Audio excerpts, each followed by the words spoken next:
Hello guys, সবাই কেমন আছেন বন্ধুরা? তো চলে আসলাম আপনাদের সাথে। প্রচুর গরম, গরমের মধ্যে শুধু ঠান্ডা জাতীয় কোনো কিছু খেতে ভালো লাগে, তো চলে আসলাম একটা পুডিং বানানোর জন্য। বাচ্চারাও খেতে খুবই ভালোবাসবে, সেজন্য চলে আসলাম পুডিং বানানোর জন্য।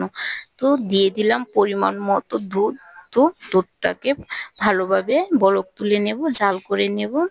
এটা আমি গরুর দুধ দিয়ে দিয়েছি। এখন এর মধ্যে ঠান্ডা দুধের মধ্যে দিয়ে দিলাম আগার আগার। তো আগার আগারটা মিশিয়ে নিচ্ছি। নেওয়ার পরে এটা দিয়ে দিলাম দুধের মধ্যে। তো দেখেন হয়ে গেছে, এখন এটাকে আমি নামিয়ে ফেলবো।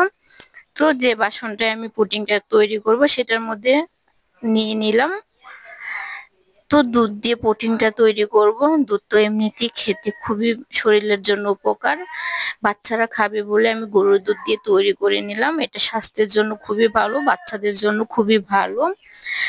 এত গরম, প্রচুর পরিমাণের গরম, তো এটার মধ্যে আমি কিছু কালার ইউজ করব। তো কিছু কালার করে নিব পানি দিয়ে। আগার আগারটা দিয়ে দিলাম পানিটার মধ্যে, কালার দিয়ে দিয়েছি। এখন এটা দিয়ে দেব দুধের উপরে। দুধের পুডিংটা আমি নামিয়ে নিয়েছিলাম, এখন এটা দিয়ে দিয়েছি।